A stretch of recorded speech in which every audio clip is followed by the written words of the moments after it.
Hey guys, welcome to EMOM Life. My name is Connor Plessala, and I'm here with Alex Rojas and Matt Menard. Also, Tyler Hebert is joining in on this one.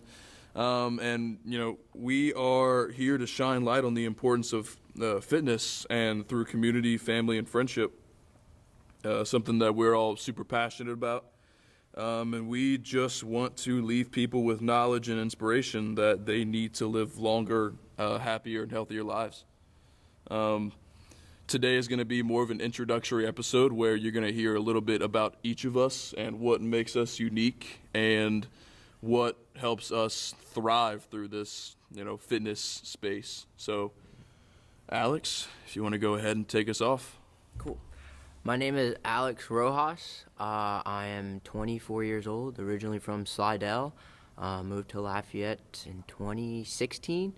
And I've been CrossFitting now for about 8 years.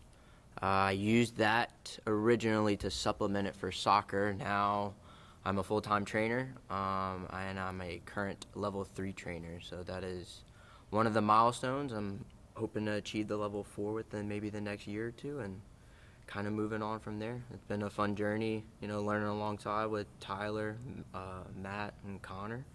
So hopefully you get to learn a little bit more about me. Cool. So does that mean you're technically a coach, a CrossFit coach, level 3? Level 3 trainer. You can't call yourself a certified coach until you're level 4. Until you're level 4. Correct. Okay. All right. Matt, you want to hop on next? Yeah. So my name is Matthew Menard. I was born and raised in Lafayette, Louisiana. I'm 30 years old now. No more 20s, man. Sad. Sad. I think I shed a tear on my 30th birthday. I have a 19-month-old at home, which has been a whole new adventure of fitness in and of itself, trying to keep up with him and his energy levels. But I started my fitness career, kind of got the spark going in middle school whenever I was playing football. I played sports all my life, so soccer, baseball. Really got into football in middle school, and then in high school was starting to get burnt out on football and really got into wrestling. So wrestling was probably, out of all the sports that I participated in, wrestling was by far my favorite. And I'm looking to hopefully get back into that some kind of way in the future. Okay. But after high school, I was looking for something to keep me active, so I just started working out, and I did bodybuilding and powerlifting for a number of years. And then in 2015, I started doing CrossFit. So it's been about 6.5 years now. Got my level 1 certificate in 2016 and started coaching.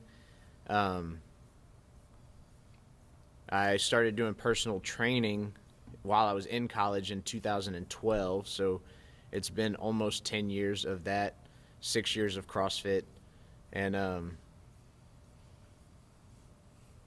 I just can't imagine ever doing anything else.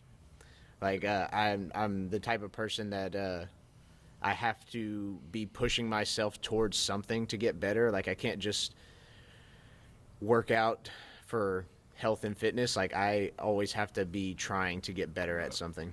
Some kind of determination there. Yeah, like there's no maintenance phase. It's always trying to get better, right? Yeah. At some point, you have to accept that that's one day when my body finally starts to shut down and turn off. And No, I mean, except that there is no maintenance phase that ever in life. Oh, okay, Right? yeah. No deloads. It's just a reload. Fitness It's just a reload. is what stops us from being sick. Yeah. So I guess as a coach and as a trainer, the approach that I've taken is I just want to show people that they're capable of more than they think. Because time and time again, I've proven that to myself, and I've proven it to people that I've worked with. And so ultimately through this podcast, that's just like our mission and vision says, like it's just another way to share what we've all learned and prove to people that you are capable of a lot more than you ever thought you could be. Cool. Tyler, take it off, man. Let's hear about Tyler Hebert. So, thanks for having me. Yeah. Yeah, this is a first inaugural podcast, and we already have a guest. That's right. So I'm looking to at least join you guys periodically, and I own 3 affiliates. These guys all work with us and for us. Matt is one of my partners at our Brobridge location, and obviously Alex is a tremendous asset, and Connor's just recently made his way back from the Homa area. Although he is a level 1, he forgot to mention that he's also an OPEX certified trainer. We'll get into that in a little bit. Yeah. Some good stuff there. In 2012, let's start there. That's when I started CrossFit. My wife was having our 3rd daughter. And I'm a dad-daughter, all 3 girls. And I needed something to be able to get in and out of the house within an hour. I was going to the gym for like 2 hours, hanging around with all the old people, sometimes not even working out because I was just drinking coffee with them.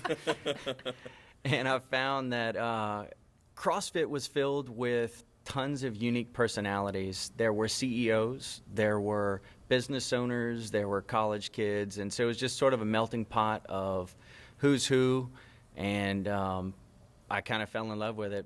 Much like Matt, my background was football, wrestling, and a little bit of soccer and baseball. But I was a state champion for Turlings Catholic and a runner-up my junior year. I came from a wrestling family, so I'd been wrestling since I was about 4. My dad told me that he raised us as athletes so that we have a responsibility to fitness for our lifetime, right? And so I kind of took that literally and realized that as long as my chest stuck out more than my gut, that I was going to be somewhat happier. And so CrossFit has definitely given me the tools and actually repaired some of my relationship with food, which was a little jacked up because of wrestling. I had went from about 160 pounds to about 240 pounds from my senior year of high school to my freshman year at UL. Turns out women don't like guys that don't take care of themselves, or at least that was how I experienced the world. Yeah. And I was playing a lot of Halo, drinking a lot of soft drinks, and made a life change in college, and I've been working out ever since. Were you good at? Pictures of that? I do have pictures. Were you good at Halo though?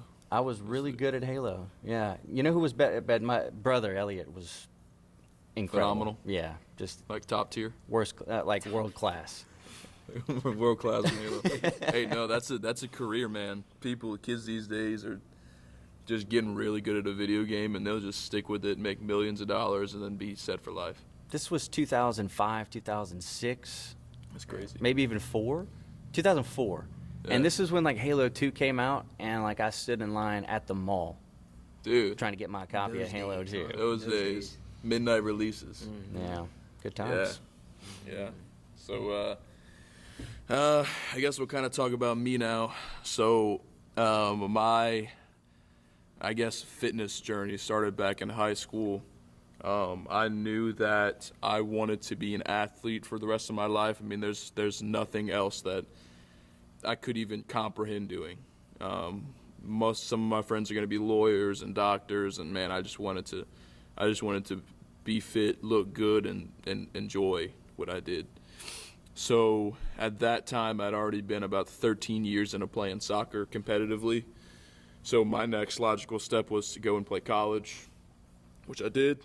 I got a scholarship to LSU A, which is a D1 NAIA school, which whenever I tell people that I played, I just say D1. I don't even go over that. But still, I mean, regardless, phenomenal team. We won the state championship that year, and I just fell out of it. There was nothing that I liked about college soccer that, I had loved for my previous Majority of your years. life. Majority of my life, yeah. Yeah. Back in high school, whenever I was training, I went to a guy named Zach Voss, and he really taught me a lot about what I know about fitness today and what kind of drug me into CrossFit. And then fast forward 5 years later, I'm sitting across the table from all these guys, and it's kind of a crazy journey that I've been through. Fitness wise, probably my first year or so of CrossFit, I wanted to be a games athlete. Like every new college kid comes into in a CrossFit one to do, and I trained super hard and realized that, man, that takes a lot of work. And I didn't have the headspace for it. So I kind of took a step back and thought, well, maybe my knowledge can be used somewhere else. So I picked up coaching, got my level 1, started coaching for this dude in the black shirt over here, Tyler. And then Checking the stocks. 2 or 3 years pass, and COVID hits. So school got canceled. So I moved back home, really dialed into, kind of reprogrammed what I wanted to do. And I thought, you know what, if I really want to make this fitness thing a lifestyle, then I need to find a way to do that, Just CrossFit coaching wasn't really cutting it for me, so I decided to open my own business. Now I own a online training business where I train people from all over the United States.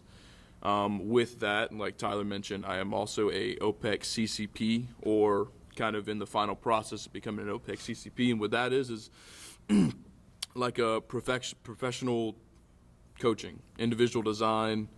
I take people in, assess them, assess their goals, what they want to do, their aspirations, and where they are currently, and what steps I need to take to get them to where they want to be.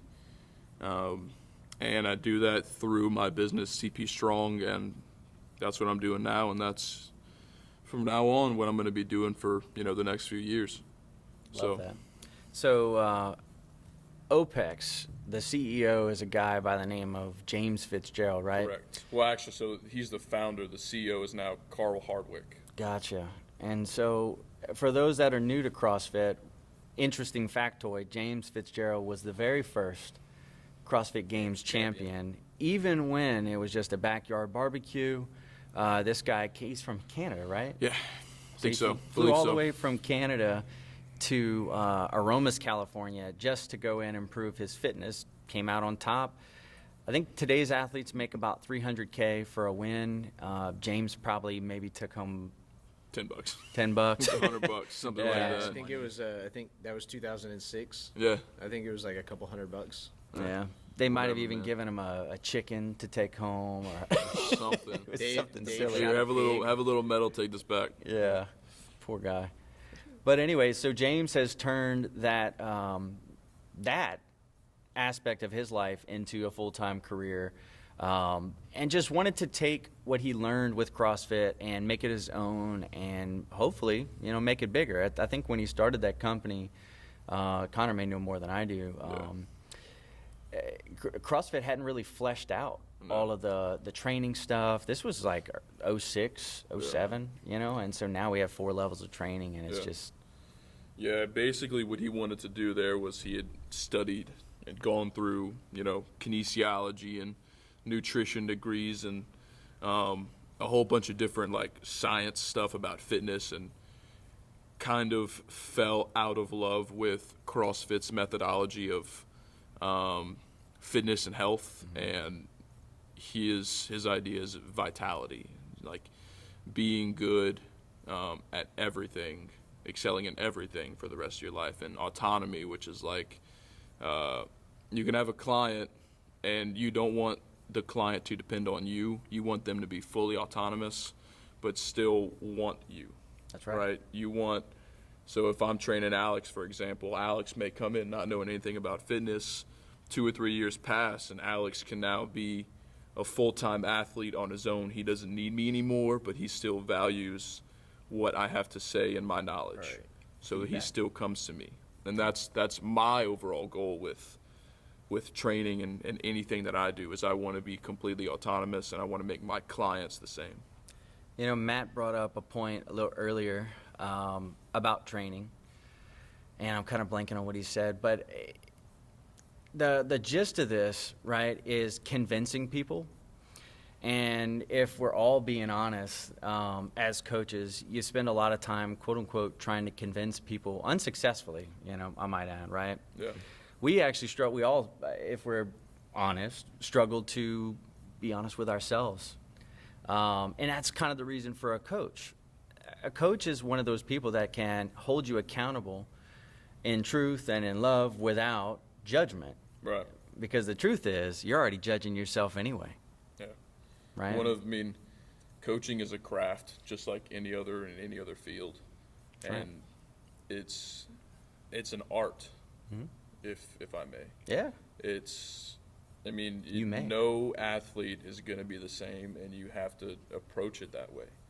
Yeah. I can't give the same prescription I do to Alex that I do to Matt, because they're two completely different athletes. They're comprised of the same, molecules and everything and organs, and they both have a heart and they both have a liver. But the things that make Matt the athlete that he is, Alex is just developed different, and you have to recognize that in order to be, excel in this at all. It's true. You know. Mindset is what makes us who we are. You can take the most talented athlete in the world, whether that's UFC fighting, whether it's CrossFit. The thing that made Matt Frazier a champion was that he actually addresses his weaknesses both physically and mentally. Absolutely. And so just capitalizes on it. Yeah, I mean, he looks at a self-limiting belief and says, no, That doesn't exist. that's not a thing. We're going to work through that, and then we press on. He presses on, and obviously the rest is That's history. what makes him the best. Pays Yeah. dividends. Yep. Pays So- dividends for sure. I kind of want to branch off of, introducing us and kind of go into why you love fitness, Alex. I'm going to start with you. What draws you to do this every day?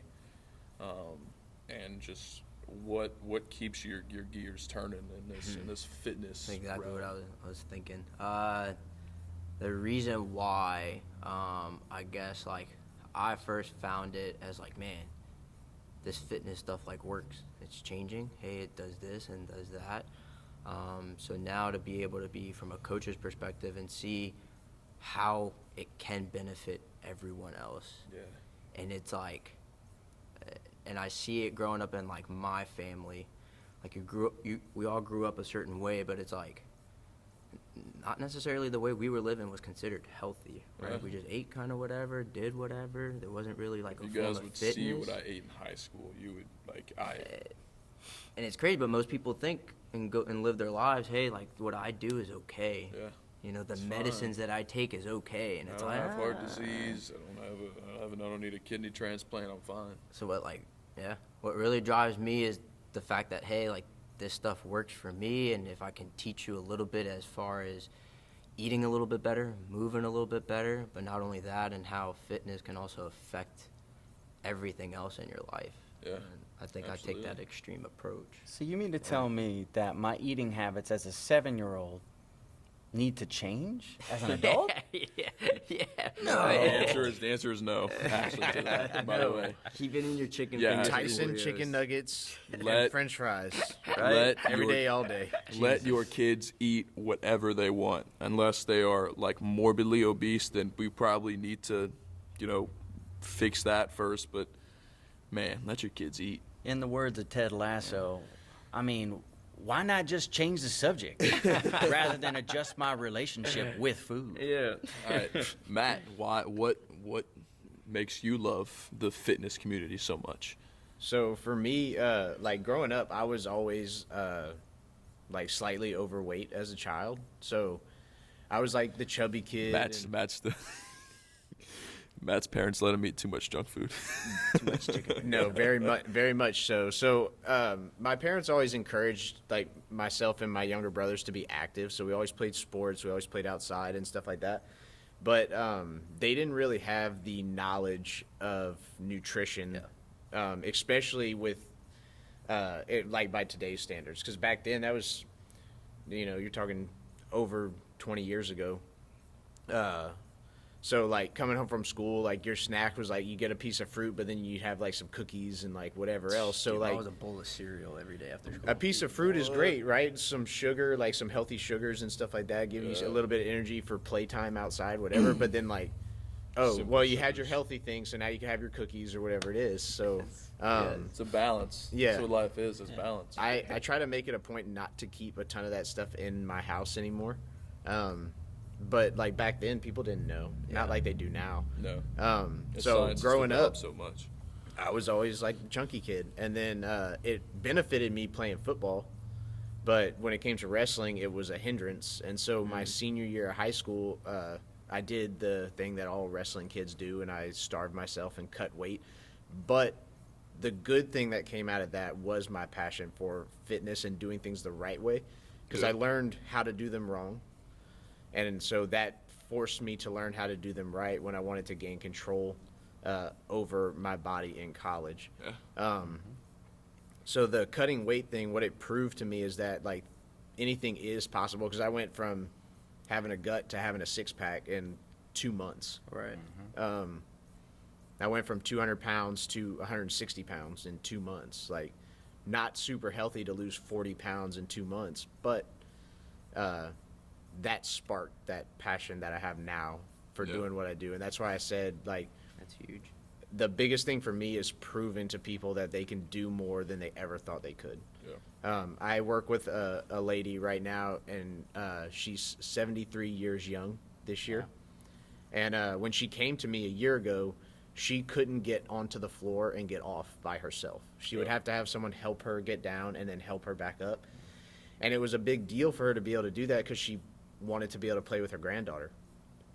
Well, yesterday, she did 21 burpees in a workout, in a 10-minute workout. That's awesome. That's awesome. So, like, full burpees all the way down to her stomach on the floor and then back up. And so that is why I do what I do now.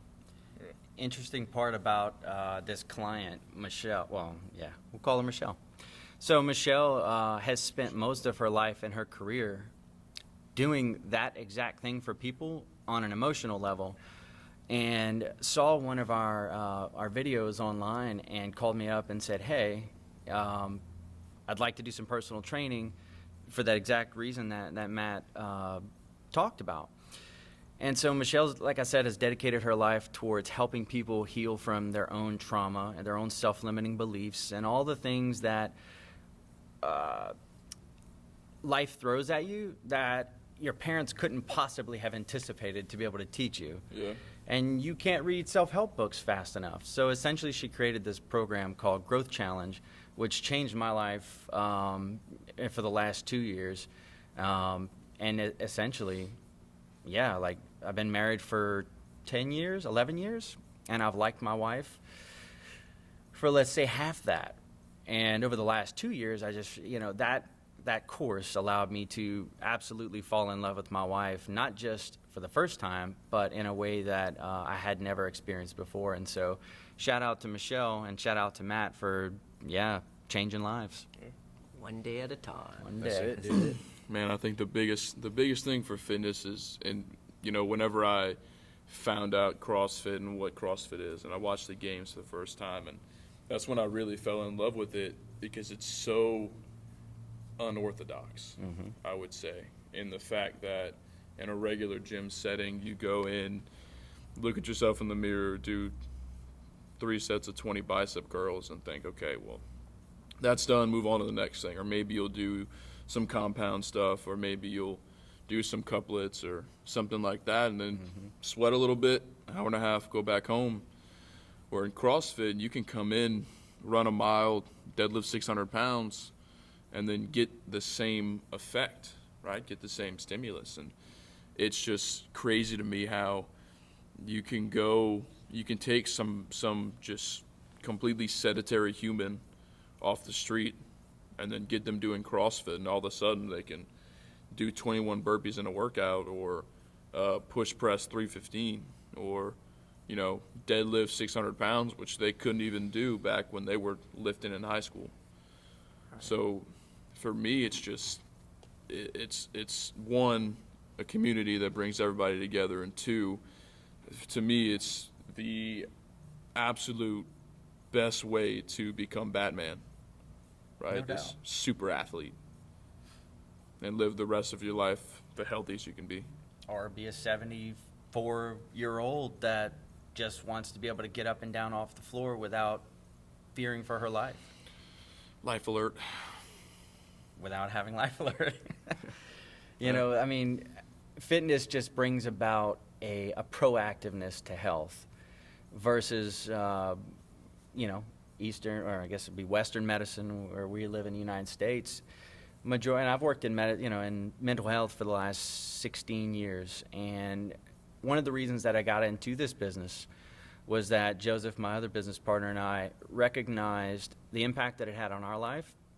And while we're sitting here watching these people work towards their mental health, we realized that some of them are a little day late and a dollar short. They had already spent a lifetime living that way. Mm-hmm. And what a profound way to find CrossFit and make a life change and be proactive about your health, as opposed to reacting. And then, you walk into your doctor's office, they give you a pat on the butt and say, hey, you got diabetes and you got high blood pressure. Good luck with that. You should eat better and you should move around more. Figure it out. Figure it out. I think probably the coolest part about this community is we have one of the few level 1 MD doctors, Dr. Jeff Meer. Yes. And we'll host him on the podcast in the coming weeks, just so you guys can get to know him. But we did a pilot program with all seniors, people, on average over the age of 65, Medicare recipients. And over the course of 12 weeks, the data that we captured on the front end was profound. We saw their depression scores go down substantially just due to the community. We also saw some of their obvious strength markers go up. But one of the biggest indicators of being able to age well, right, is being able to move. Can you eat well and swallow? Can you transfer in and out of the bed? Can you go to the toilet by yourself? These are the things that actually Medicare is paying for inside of a nursing home. Those are the top ones. Yeah. Bed mobility, transfer, swallowing, and just general deconditioning, meaning I used to be able to walk and now I can't. We're paying, your tax dollars Are going towards that. going towards that. Yeah. So why wouldn't we have some sort of a proactive approach where we're teaching these life skills that we're going to need in order to Absolutely. get old? And that's what makes this, And Right. look, that's man, what does it's- it for me. Well, we're recording this. It's currently December 14th, 2021. Bitcoin just dropped down to about 46,000 yesterday. And as of now, according to my knowledge, heart disease is the number 1 cause of death in the United States. Yep. And chronic disease being up there like the 80th, 90th percent of all other diseases. I can't wait to listen to this podcast in 10 years and hear 2 stat changes that Bitcoin's going to be at $1 million. And look, man, that's And what, heart disease down. That's what makes fitness so great, is that if you do this for, the next 5, 10 years or the rest of your life, the goal of CrossFit is to not die. I mean, it's just basically. it's what Tyler was just talking about. Being able to, hey, I can't get off the floor, now I can. Hey, my habits are better, and I bet you if they go back to the doctor, their cholesterol is probably going to go down, Right. their body fat's going to go down, and people It don't kinda realize all- how they, much in control they can So be. CrossFit kind of summed it all up in a quote, like in the probably I don't know when it came out, but it was in the early days of CrossFit, and the person who I remember hearing it from was Chris Spieler, who, if you don't know, is a former CrossFit Games athlete. I think he competed at the Masters this year, actually. But it says our needs vary by degree, not kind. Yeah. Like, we all need the things that Tyler was talking about. We Yeah. need to be able to get out of bed. We need to be able to sit on the toilet and get back up. And those are the things that being able to do that in our later days are going to keep us all out of the nursing home. Yeah. And so if you can teach everyone how to do that, then you're winning. Yeah. I mean, even with this pandemic, everybody's going crazy Even over with the Corona. pandemic, man, you're right. How can you better immune yourself? COVID. Have a Like, better immune system. If you look at the population that was the most affected by COVID, it's the majority are out of shape. Or, elderly, Staggering. elderly. who have compromised immune systems and just, man. Yeah. The impact has been incredible. Supreme lack of fitness. 16 years ago, I wrote the strategic marketing plan for our company, Oceans.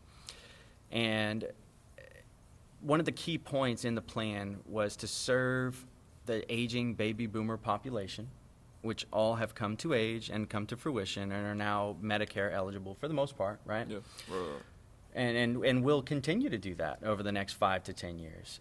And so I guess my point in saying all of that is the pandemic comes in and sort of culled the herd. I mean, that is what it is. And it specifically attacked the elderly. It attacked people with diabetes, hypertension, and all of these metabolic disorders that CrossFit helps to reverse. Yeah. Or at least claims to. Oh, well, you know. I think they do proof- an okay job of it. Yeah, I think sometimes they do you an just okay can't job. help. You know, and the interesting part about CrossFit is they defined the sport. They defined movements. They defined the standards. And they did that for one reason, research. Yeah. To be able to show measurable outcomes that are repeatable Yeah. over and over again. And that's why we log stuff into Watify for that exact reason. So that way these folks can measure, not just have a perception of, oh, I look better naked. And although we Data all points we have. Yeah. And look, guys, this podcast is not going to be just about CrossFit. Yeah. I mean, we all as a collective look at CrossFit and practice CrossFit as our main source of fitness. But fitness is fitness. Anything you do, whether it be bodybuilding, I mean, shit, are we cursing on this? We are now. I program for athletes who just want to do, who just want to look good, gin pop. They just want to be healthy in 10 years. So That's amazing. bodybuilding may be good for them. Functional bodybuilding is something that I also fell in love with because it too, again, is completely against every other bodybuilding principle that Arnold has, people have been following Arnold for years, and Yep. all the things that he based his fitness on, just turn it on his head. But yeah, I mean, health is health, fitness is fitness. Whatever you do, whatever moves you is perfect for you. My girlfriend does not want to set foot in a CrossFit gym, but she's been a dancer for the past 13 years. She likes bending her knees, pointing her toes, and moving with the music. Like, if that's what gets her moving, keeps her out of the hospital, then I'm going to support her to the day I die. Same. So don't look at this as like three, 4 guys who just are addicted to CrossFit. And If you don't like CrossFit, Turn the channel. We truly Take a are hike. about exposing the fitness community and really, hopefully, uplifting a lot of you guys to either start or continue what you're doing. That's right. Last year I did a series called Mindset Monday, and I unpacked a ton of different topics. And some of those things I'm sure we'll unpack over the course of this podcast because, there's so many facets that need to be covered, right? You can't outwork a bad diet, therefore you need to have a better relationship with food. Yep.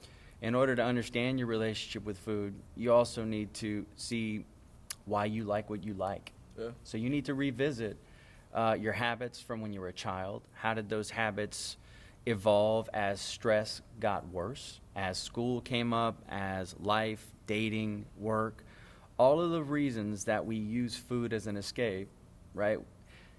No amount of convincing can change that. So it's an absolute necessity for a human being to learn how to negotiate with yourself, right? Which requires a tremendous amount of curiosity. Why am I the way that I am? What changes do I want to make? And am I going to give myself enough grace to make a 1% change daily, right? And if we can do that as coaches, well, then I no longer have to sell fitness. I no longer have to convince people to do the right thing You're by doing it. themselves. Yeah. I am essentially coaching them through Yep. my own curiosity and giving them the questions to change their mind. Yeah, I like that a lot. Especially if you can write down, like, why do I eat the way I eat? I think that serves a big purpose. At least in the past year for me, it changed as to why I eat the way I eat. Yeah. So what was your conclusion when you asked yourself that question? I didn't have like an answer at first. It was like I just ate because, hey, this is the way I thought that was right to eat. Yeah. And hey, no, I'm not adding enough vegetables. Hey, I'm eating too much of this. Do those brownies actually serve me a purpose? I don't feel good after I eat them, right? I'll probably eat too many of them. Oh, but they taste good. Oh, but they taste so good, right? Right? But like it doesn't help me in my workouts, right? It doesn't help me function. I'm probably more moody after I eat them. So that just helped me as to why I eat the way I do. I'm not saying I don't enjoy it, right? Once a week or once every other week, right. but I'm not, hey, I want my brownie every day. Yeah, man. I mean, if you like brownies, like, you work out, you're fit, Yeah. eat a brownie. Yeah. Once a week ain't gonna kill you. Yeah. If anything, it might help you mentally, especially if you're being really strict on Yeah, yourself, right? exactly. To allow yourself that grace, as Tyler put it. Even if you eat a brownie every night, I mean, diabetes, doesn't kill most people. Diabetes. So, Have y'all ever spoken to a smoker who has smoked all their life and then finally quit? Yeah. So my dad Yeah. and my mom. my uncle's wife chain smokes, and like the long ones, not like the long ones. So she'll smoke it, probably take her 10 minutes, put it out, grab another one, smoke Yeah. it. What Put does it she? out. You ever take a minute to ask her what she likes about it? No, actually, I don't talk to her that much, but it's family gatherings. It's overwhelming, Yeah. and it's just to think about the constant damage that she's putting on her lungs. We no longer have smoking in bars in this area. Yeah. Yeah. Not even a little bit. That's not a thing. Yeah. So I think now, like, for both my dad quit smoking probably close to 15 years ago now. But when I was growing up, like my whole life, both my parents smoked. Yeah. And so my dad ended up, when I was in college, I think in 2014, my dad had a heart attack, had to have open heart surgery. Wow. Quadruple bypass. So that is what, my dad had already quit smoking at this point. But that's what got my mom to quit, was after that happened to him. Gotcha. And I think now if you ask them, they probably can't tell you anymore why they smoked in the first place. Do they miss how they smell? Huh? Did they miss how they used to smell? No, absolutely not. Did they miss how much money it costs? They probably should have used one of those apps that helps you keep track. I know a guy who, when he quit, he had downloaded an app to see how much money he was saving. And after 2 years, he had saved over $3,000. Yeah. That's enough. crazy. And he probably didn't buy any Bitcoin. I don't know. I'd have to ask Well, him. Fella. But look. Finish Yeah, that man. thought, Matt. We're going to Yeah, close finish out. up. I don't know where I was going. I lost it now. But to his point, nobody that quits something like smoking ever really misses it. It's not something that people are trying to come back to because they realized a couple things, right? Like, I'm walking away from people, so I'm alienating myself because nobody wants to be around me. I have to step outside. I'm spending money that I probably don't have or could be better spent in other places. And I can pretend like it's not impacting my health for only so long, Yeah. right? And then Until it eventually actually does. Self-denial. something like this happens, right? A heart attack. And so that's where it comes back to this whole reactive approach to health as opposed to what I think, we're on this journey towards proactive. And if we can influence this next generation, we have a ton of young kids at our gym that are in sororities and fraternities, or just in high school. And man, I think it's going to change. There's an old saying, you can't move the piano in a church across the church immediately. You have to move it an inch at a time so all the little blue-haired ladies won't freak out. Nice. CrossFit is moving the piano of health by introducing a better way, and we are still less than like 15 years into this. Yeah. So imagine the next generation coming up, Quite the analogy. right? Piano in church. Moving the piano at church. But Well- it's funny that you say that because, like, even the sorority girls, a lot of their testimonies, like, man, it's crazy when I found this because now I have a different relationship with food. I have a different relationship with working out. I feel better. Yeah. I feel like I'm more productive throughout the day. That's right. So even at that age, like, installing it, I guess, Yeah, you're talking about like what, 18, 18, 19, 20-year-olds? 20-year-olds? Oh, yeah. That's Like, crazy. What are they going to be doing for the next 10 years? What's their life going to be? Yeah. They're going to have Crazy. babies. They're gonna treat their babies better. Yeah. They're gonna have more energy to chase those kids, and they're gonna be fit moms who are working out instead of just going to town on a 12-pack of donuts. Yeah. Yep. Right. They're gonna be responsible and take care of themselves. I think that's cool. The cigarette smoking thing kind of left us with a good topic for next time. Yeah. How to form good habits, how to break bad ones. If any of us have experienced any of those things. Yeah. So yeah, I think that would be a good conversation for Yeah, the you next heard one. that. Next I don't have any episode. vices. Huh? I don't have any vices. No vices. I'm good. No. Next episode, how to build good habits and break unhealthy ones. Yeah. So we're gonna go ahead and close this out now. At the end of the day, guys, we're 3 guys and a guest who just love fitness from, all within the same ecosystem, who all have dramatically different backgrounds. And I think that we all have something that we want to share, and we can. I know for me personally, I have a lot of stuff on my mind, but I don't always have the environment or the ability to speak it. So, you guys have any final thoughts? No, I'm pretty fired up now. So Yeah, I'm ready to me go too. for the rest of my Let's day. go. Let's do the next one. Next podcast right here. If you guys enjoyed all of this content and you got something out of this, we're going to be posting this on YouTube. We're going to be posting this Facebook, Instagram. We'll have it on all the podcast platforms. So make sure to connect with us on social, so that way you can ask questions, generate topics for us. Maybe we can have you for a Zoom call, if it's something that's fun and interesting. Yeah. But I'd love to see where this thing goes. Let's do it. Cool. Matt, got anything? Yeah, so we can drop all of our Instagram handles, because I know we all have multiple as Yeah. far as like the different gyms and the personal training, and then our own personal pages. That's right. So we'll drop all those on the video. Follow us there.